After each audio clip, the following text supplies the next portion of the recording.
For more than 47 years, our nonprofit, Resources for Seniors, has supported older adults and caregivers in Wake County. We can help in many different ways, including adult daycare programs, ramps and repairs, in-home supports, and consultation and referrals.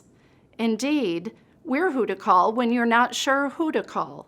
Resources for Seniors stands ready to support you in your caregiving journey.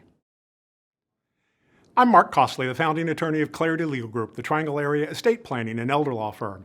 You know those people who become overwhelmed dealing with the multiple challenges of being a caregiver? Clarity Legal Group helps people establish legal tools that avoid confusion, give them peace of mind, give them asset protection, and in some cases help them qualify for Medicaid. We help people get it right in the face of some of life's most important challenges. We don't just provide wills, trusts, and powers of attorney. We provide solutions and ongoing support. We provide clarity and peace of mind. It would be a privilege to help you. Are you like 80% of seniors who would like to age in your current home? Call Wisdom Senior Care. Are you currently taking care of a loved one and finding yourself frustrated, tired, and even lonely? Call Wisdom Senior Care. Always available, dependable, and flexible. Come partner with Wisdom Senior Care, keeping wisdom at home. So we're going to spend some time talking about dementia and COVID-19 and some lessons for the future. We all have to learn lessons, and we learn lessons a lot of times not when things are going well, but we learn important lessons when things aren't going well. And I think for most of us, we can kind of think, in this COVID time, things are not maybe going the way we expected them to go for 2020. So what have we really learned about that? So Dementia Alliance is a nonprofit organization that has learned a lot about what is going on in the lives of people living with dementia and their care partners. So we're going to talk about that specifically from the perspective of COVID-19, because COVID-19 has changed everything. It's changed the lives of individuals. My routine has changed. Everyone's routine has changed. The way you get to work, the way you get to school, everything's changed. It's changed for families as well. The way we communicate and interact and what we expect from each other, the way we share space, it's changed. Communities have changed. Our expectations of what happens when we walk into a retail a store has changed. The way we interact, the way we expect people has changed. States have changed. States have said you can come in and you can't. And if you come in from here, you have to be quarantines. The relationships between states have changed, and the relationships between countries has changed. It's changed everything, except it hasn't changed dementia. So COVID-19 has not changed the way dementia impacts brains. And because dementia hasn't changed, people living with dementia, they don't have that ability to adapt. They don't have that ability to change the way we expect ourselves to, the way we expect our families and our communities and our states and other countries, our country and other countries to change. People living with dementia don't have that ability because they started out in change. They started out in brain change or brain failure. So take a deep breath, because I'm going to show you a photograph. If you look at this photograph, these are photographs of brains. The person on the left died from an accident. The person on the right died from Alzheimer's disease. So if you look at these two brains, you see some important differences. You see that brain on the left is nice and plump and filled out. They're not a bunch of crevices. You see that brain on the left is nice and full, and it's a nice light color. That brain on the right, you see some changes. It's starting to shrink and to shrivel, and there are deeper spaces, and there's a darker color because of debris and inflammation. So the brain on the left is a brain that can adapt to change, a brain that can intentionally do things differently because of what's going on in the world. A brain that can compensate, a brain that can bring in new information and say, this used to be the way we did things. Now we've got to find a different pattern. This used to be the way things happened. That doesn't work anymore. So that brain on the left can take that new information, adapt and respond. The brain on the right, it's got what it's got. So people living with dementia as part of the disease lose the ability to intentionally adapt and change to what's going on. We're going to talk specifically about a couple of places, a couple of pieces that make a big difference. So if you look at this, these are not autopsy pictures like the last one were. These are images of what's going on in brains that are working. So to understand these brains, red is where action is taking place. Red is where glucose is being metabolized. Work is taking place. It's working, it's going, things are happening where it's red. In the areas where it's that purpley color, that's fluid. That's normal. It's supposed to be in that brain. It's supposed to be there. But it's not exactly what we were. It doesn't work. It's a passive, it's got some work. It cleans the brain. It actually does some filtering, but it's more passive. It's not active working. So where it's red is where active work is taking place. Where it's purple, not such active work. So if you look at those two brains, across the top is one part of the brain in 4 different people.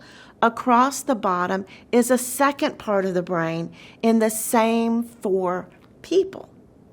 So what we're looking at are the changes that happen chemically to the brain of the person who is living with dementia. So if you look at that first column, that bottom brain, I want to point out a particular part.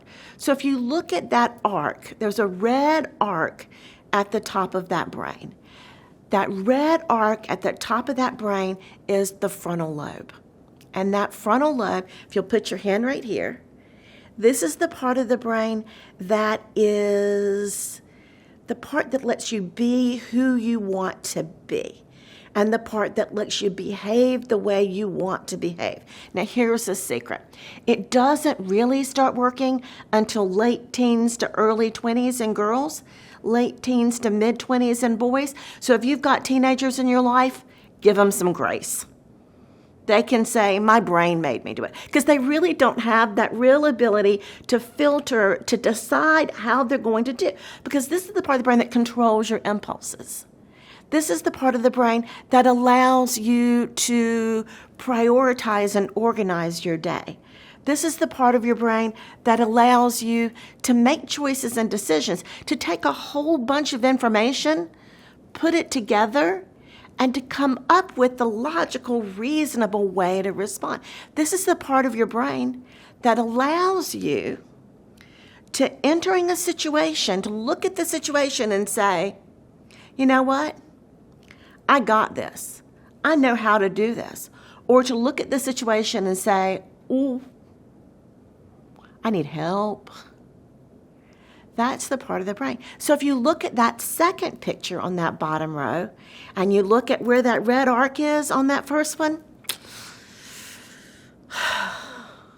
it's not really working so much there. So that red arc that allows people to look at it from other people's perspective. So I don't just think about this situation for what it means to me. I can really look at this situation and think, so how is what I'm doing impacting other people in my community? How are my actions impacting people around me? Is what I'm saying, is it hurting somebody's feeling? Is it hurting somebody? That frontal lobe is where that ability to do that comes from. So we're looking at people living with dementia and we're realizing that's not their strength. Their strength is not thinking things through. Their strength is not adapting to situations and responding. Another part of the brain I want you to look at. So if you look at that first photograph on the bottom and you look down in the middle, you see 2 red coins. That is your amygdala response. Those 2 red coins, that is your fight, fright, flight. This is dangerous. I've got to get out of here. I don't like this. I'm aware this doesn't feel good. This is feeling really risky. This is dangerous. I'm got to protect myself. So if you'll notice in that first photograph, in the first brain down there, those are aware, they're working, but not nearly as much as if you look at them in the second picture, where those coins that were kind of small are now big. So what we've got in the first photograph is we've got awareness of risk and danger, but this frontal lobe slams it down and says, you don't do that here. It's okay, don't overreact. But that brain in the second brain, it's got all of this. It's dangerous, it's risky, it's dangerous. I'm scared, don't let me. But they don't have this to shove that back down. So what happens is you get a lot more visceral kind of reactions, a lot more immediate kind of reactions. So let's go back and look at thinking about those two brain changes from the perspective of COVID. So for people with dementia, everything around them has changed. But because they're no longer guided by this frontal lobe, this prefrontal cortex, this logical, rational brain, because they're guided by instead this visceral core, I've got to protect myself, unmet needs drive, they can't really change. But everything around them has changed. So everything's changed, but I can't change. And so then there becomes this struggle. And this struggle is within the person living with dementia. The world doesn't feel safe. It's within the families who are working with them, who are trying to make life work for everybody within communities, states, and countries. And we're working through, how do we make this work? How do we take something that really isn't logical and reasonable for us who have intact prefrontal cortexes? How do we take that and make it work for people who don't have this, who instead are running off of this amygdala rush? So everything has changed, but people living with dementia, they can't change. So we've got to start to really find a way to organize this in a way that it really makes sense. So it's overwhelming, it's distressing, there's too much. So I came up with an acronym. I like words, I came up with that, and I'm calling it a bit at the time. So we're going to learn from this a bit at the time. So the B stands for pay attention to the basics. Pay attention to the basics. The I stands for focused on integrated and whole people. And the T stands for build a team. So let's start with those basics. So we start with those basics. It's all the things we've heard about. Wash your hands, clean your surfaces, social distance. We've been hearing about all those things. But we're not talking about what to do. We're talking about what have we learned from that. Because this is not going to be the only time we're dealing with pandemic, the only time we're dealing with infection. So what can we learn from this? And what we've learned from this is to build those things in as a routine. So I'm going to say something that sounds like I've been lying to you for the last 10 minutes. I haven't been lying to you for the last 10 minutes. It's just a different kind of changing. So the kind of changing I'm going to talk about now is building new routines and patterns. So even though people living with dementia really, really struggle with intentional change, all of us as human beings can adapt to patterns. So when we start to think about this idea of building some of these things in, not just for COVID, but building some of these things so we're prepared for flu season, building some of these things so we're prepared for the next thing that comes along. I'm a nurse. I've been a nurse a long time. There's going to be something else coming along. It's just the way science works. It's just the way biology is. So there's going to be another one. So if we get these patterns integrated, so if it becomes the pattern in our family that every time we get in the car, we use hand sanitizer. So it's not just when we leave the store, it's when we get in the car from home. So every time we get into the car, we use hand sanitizer. Then when we're trying to avoid infection, it's not something new and different. It is what we do. If every time we go to sit at the table, we stop by the sink before we sit at the table, then it's a pattern, it's a routine. So then we're not trying to change our routine. We've built routines that support health. We've built routines that make what we're doing make a difference. It makes sense. So we're going to build some routines about washing hands. We're going to build some routines in about cleaning services. One of the things I didn't have to adjust with as a nurse, I never touched doorknobs. It's just kind of the thing. And so for years and years and years, I've worn these long skirts or I've worn these big sweaters, and that's just what I open doorknobs with. So I didn't have to learn anything. I didn't have to remember not to touch doorknobs. I have just been doing it that way for years. So cleaning those surfaces, if we get into the habit of after you wash your hands, you clean your doorknob, then it just becomes the routine. And social distancing, to find that way to how do we stay connected without shaking hands, without kissing on the cheek? How do we get new routines that still show love and still show connection and still show affection and relationship that keep us at a distance where maybe we're not staying in contact as much? Thinking about healthcare information, scrambling, keeping those kinds of things so we don't have to scramble when we need that kind of information.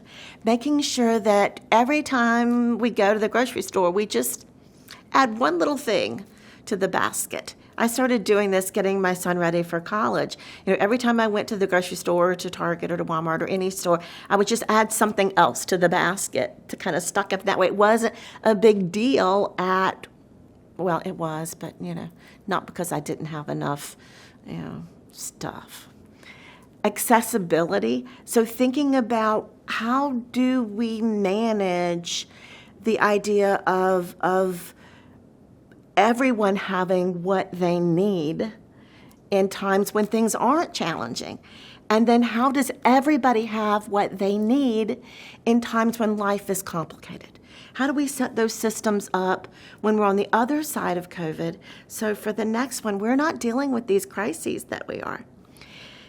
Reducing risk, being prepared, stay healthy. Now, that is so easy for me to say, but the pieces are not the things people want to talk about. When people want to talk about reducing their risk for COVID, or in my world, I want to reduce my risk of developing dementia. My grandparents have it. My parents have it. I really want to reduce my risk of developing this problem, this challenge. What am I going to do?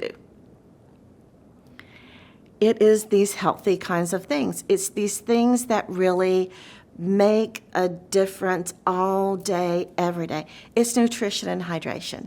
So it's eating healthy food in healthy ways. Because we can take healthy food and really mess it up. So it's eating healthy food and eating it in healthy ways. What can we do to reduce risk and to be prepared? Pay attention to hydration. We know that one of the things that helps us stay healthy is not to be dehydrated. Dehydration is a real challenge with dementia. It's a real challenge because it makes it so our bodies don't work the way our bodies are set up to work. Our bodies don't work the way our bodies are set up to work. So we develop these bad habits of drinking too much coffee and soft drinks and not drinking enough real water. Reducing risk and being prepared. Things like sleep and rest. Really important. Sleep is important not just because you need to feel strong, but also because when you sleep is when your body heals itself. When you sleep is when your body does a lot of that underlying work a lot of that cleaning your brain, a lot of cleaning your body, getting rid of inflammation. So if you're not sleeping and resting, the rust builds up in your brain and other parts of your body. So sleeping and resting helps your body stay prepared, stay healthy, stay in good shape to be able to take on these kinds of changes. Thinking about exercise and activity. And it's more than just that 10,000 steps a day some of us are working on. It's really about having that balance between exercise from your cardiovascular perspective, from your flexibility perspective, from your strength, from your flexibility, keeping your body really healthy. So here's the challenge with what's happened to us during COVID, is we're trying to learn stress management when we're stressed. And guess what you cannot do when you're stressed? You can't learn new stuff. So we're taking people at a really complicated, stressful time of their life, and we're saying, oh, here's another change. Do this to take care of yourself, to reduce your stress. And it's not as effective as if we build those pieces in. So we start, once we get through crisis, we start building some of those. How am I going to manage things? How am I going to keep myself okay, people around me okay, and manage those relationships? So this is a good time to talk just briefly about some pathophysiology, because I'm a nurse. I don't get paid if I don't talk about that. So when we think about infections, what happens with infections is your body identifies, this is not me. Something enters my body and I realize this is not me.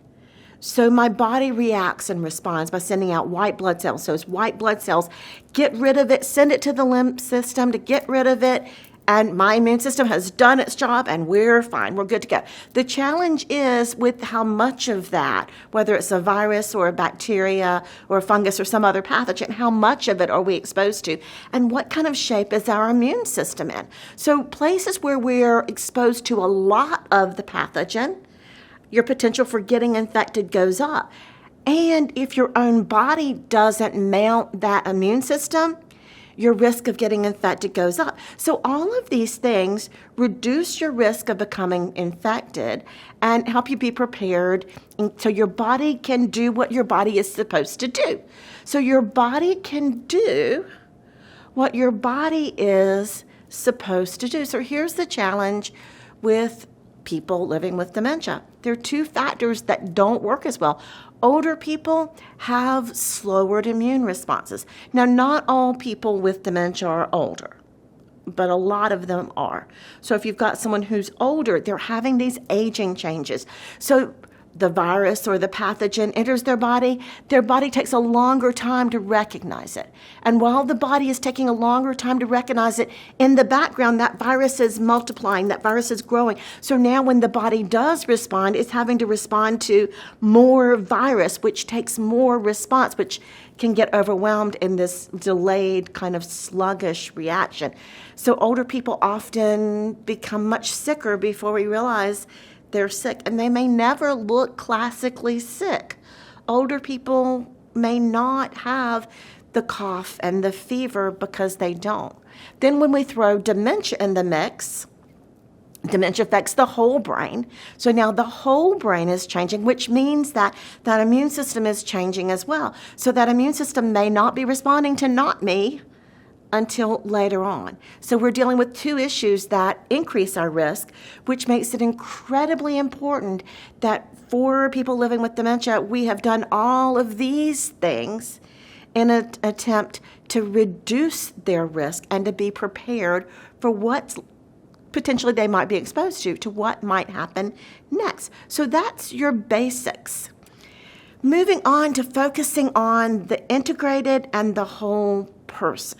So we start to think about what we did and what worked and what didn't work, and we analyze that for the future, what worked and what really didn't work. Part of it is we were making decisions at the beginning of COVID on incomplete information. When my son went home from high school in the middle of March, his senior year, we thought he was going back. We thought he'd be home for a couple of weeks, a month. He'd go back, senior breakfast, senior picnic, graduation. We thought everything was going to be right. So the things that we did were based on this being an issue for weeks and not for months.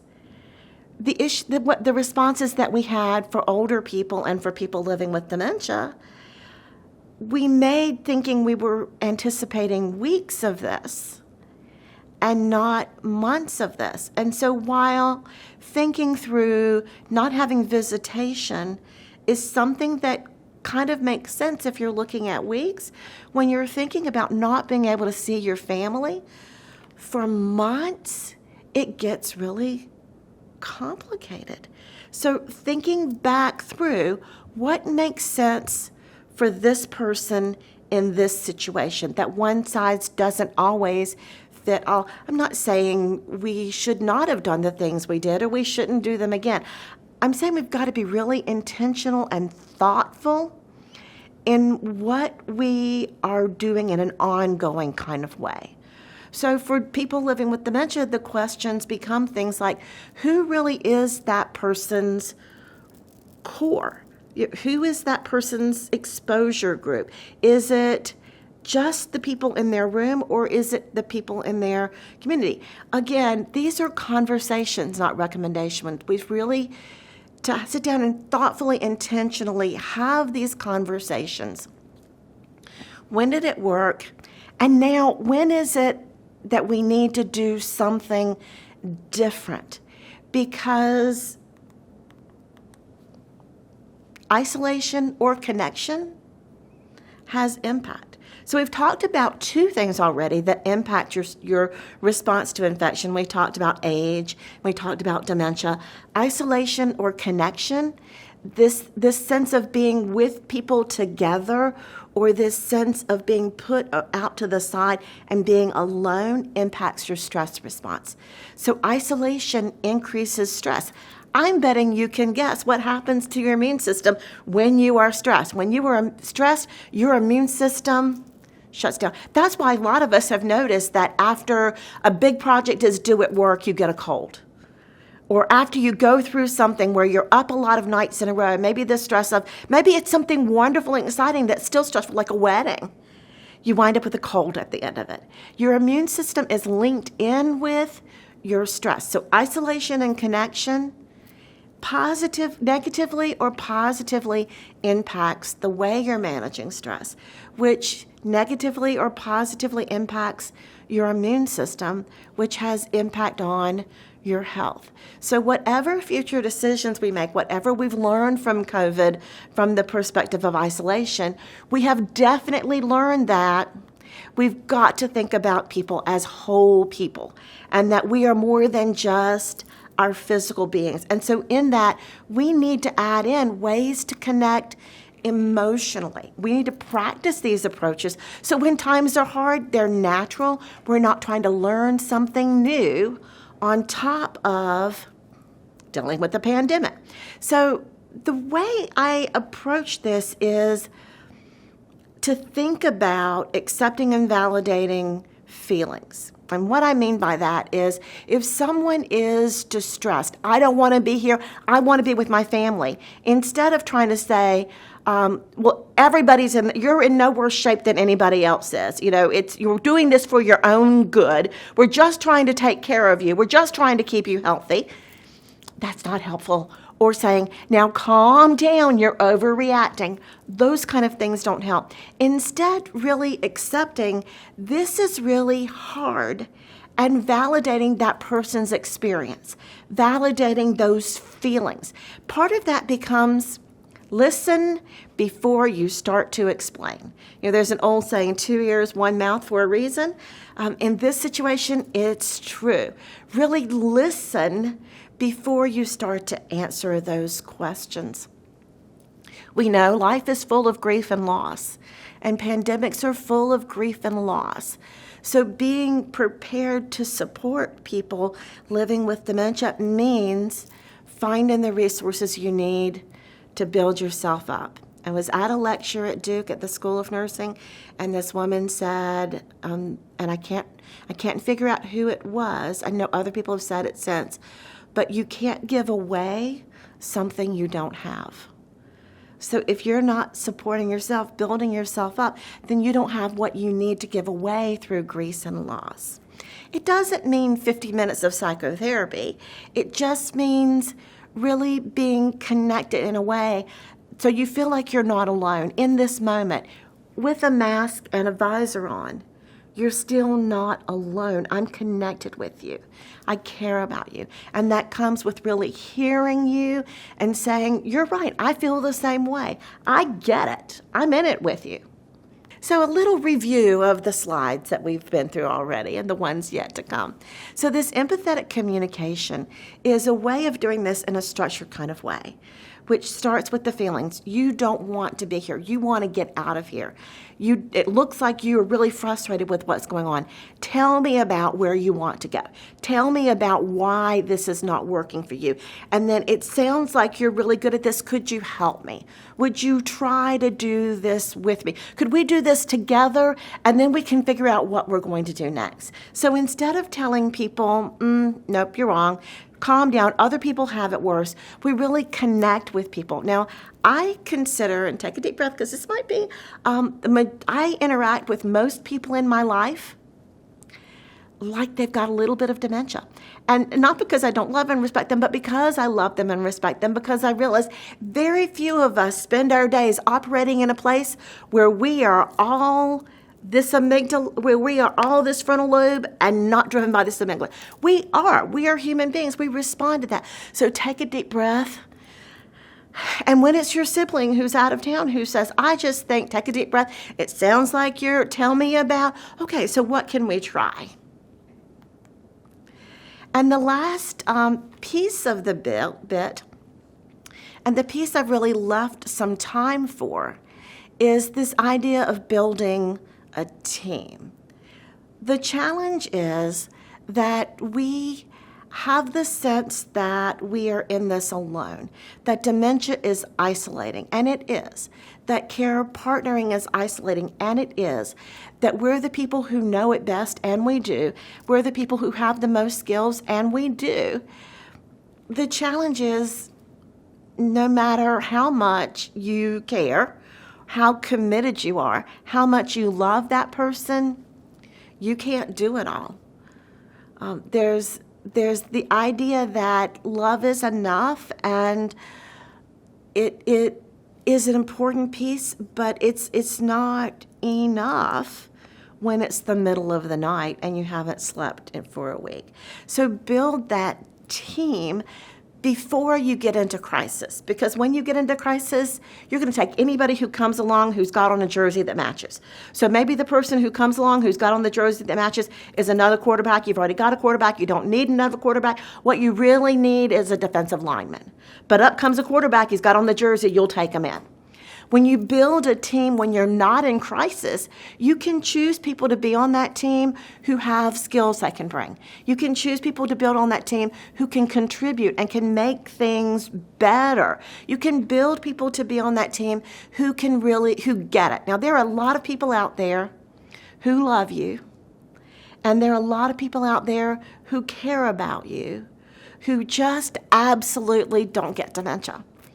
And so they say things that they think are thoughtful and they think are loving, and in reality, not.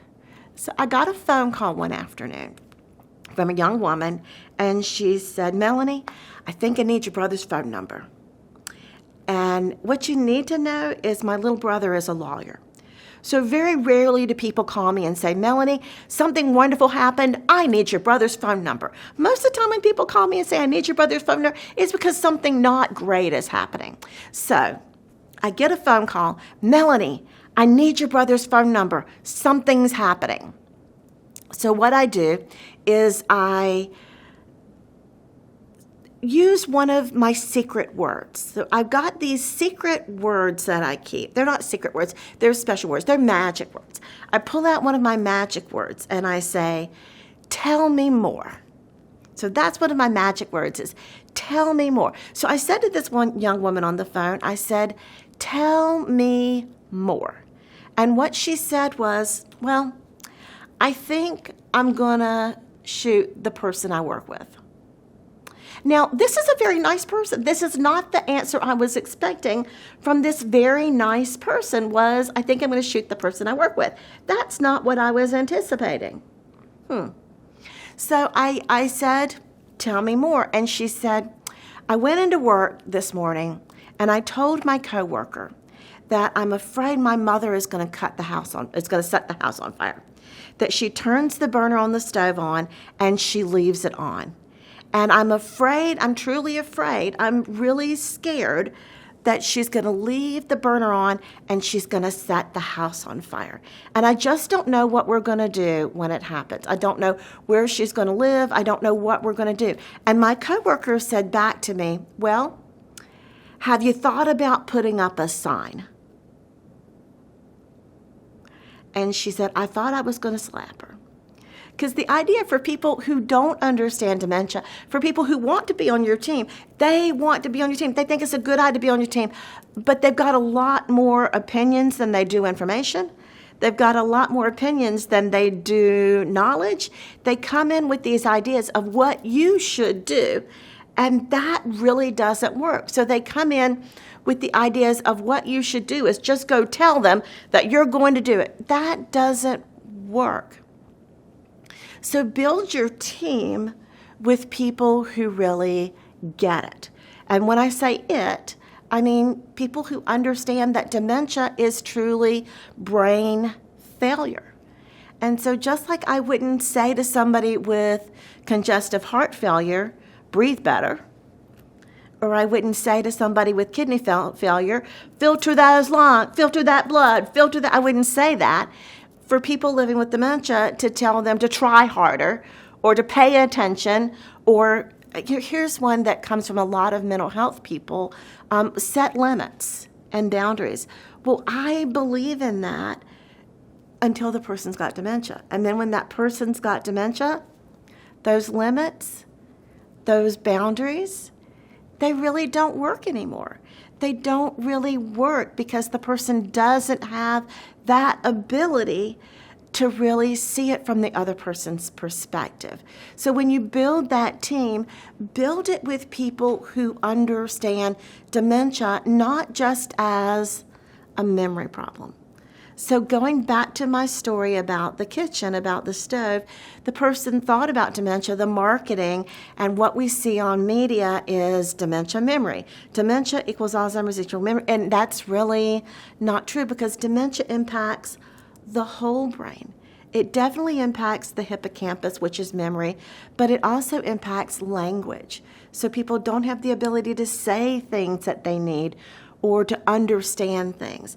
They don't have the ability to organize their movement the way they used to. Even vision changes and that frontal lobe like we've talked about. So as you build your team with people who get it, meaning they get dementia.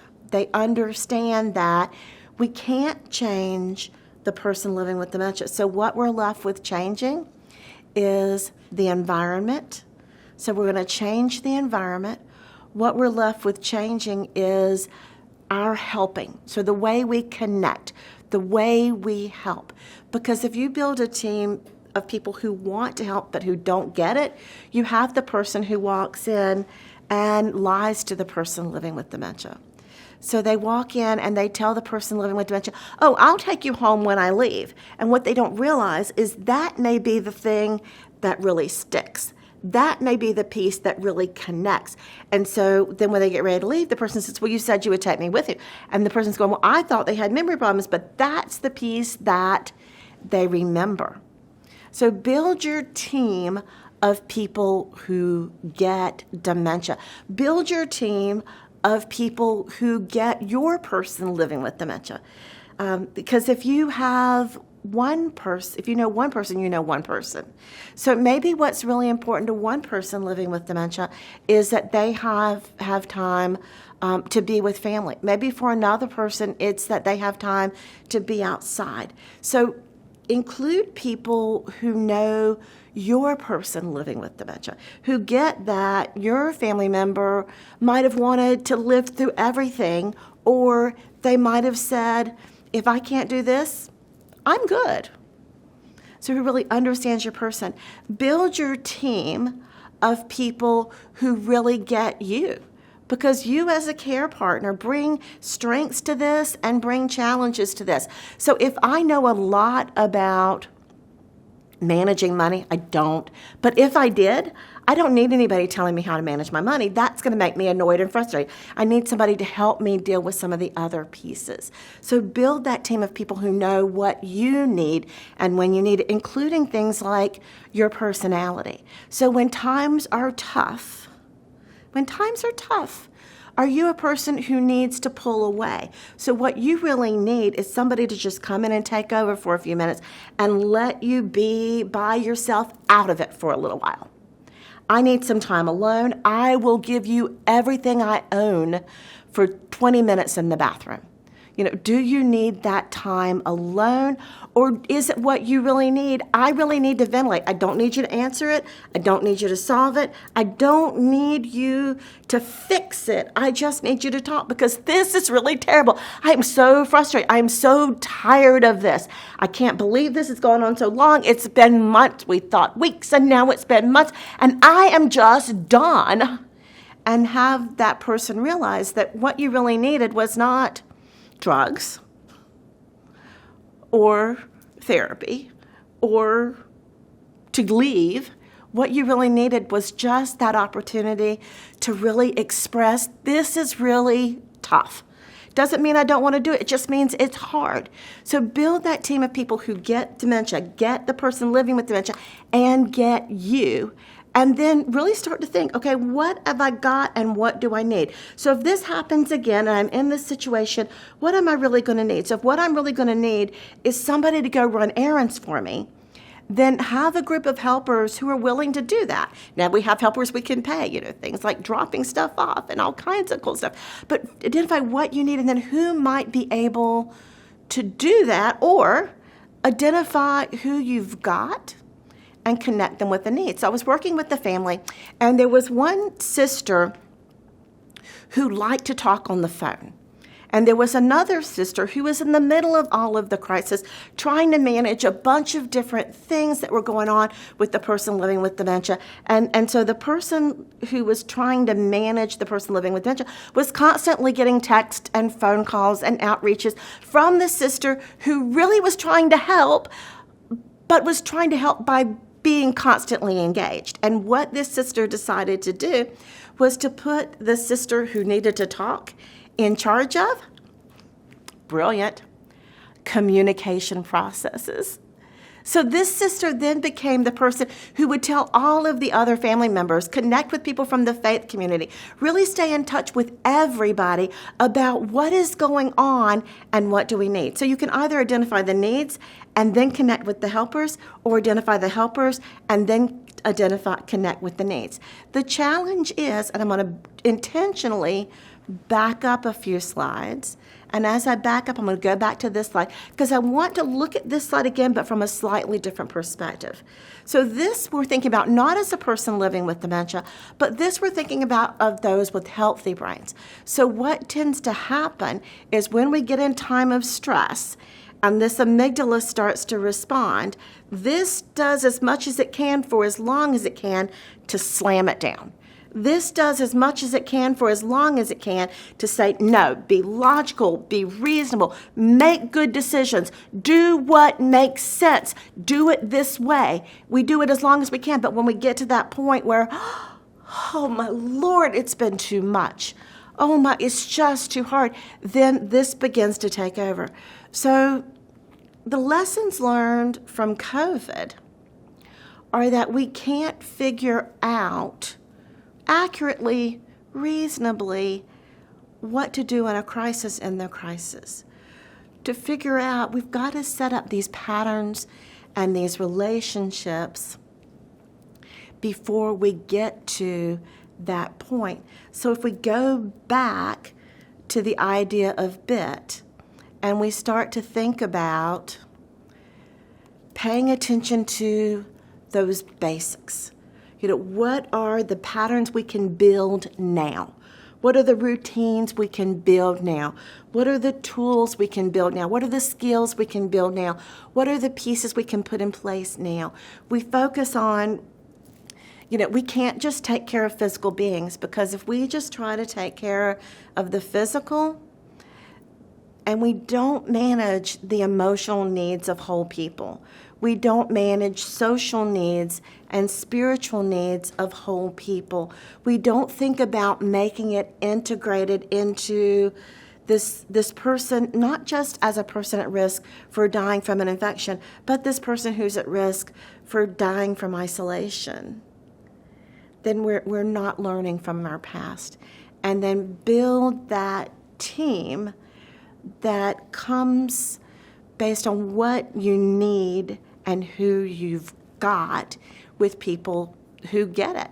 So I want to thank you for spending this time with me. I'm leaving you with a couple of resources. There's the Dementia Alliance YouTube. I have some videos on there that are COVID specific, and also some ones on sleep and when people won't let you help. That's a good resource.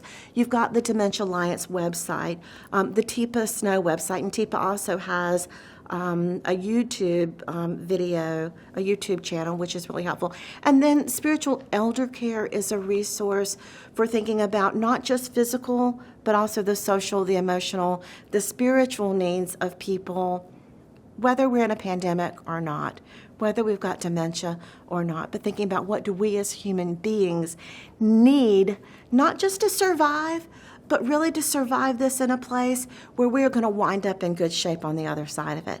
So I want to thank you for being with me.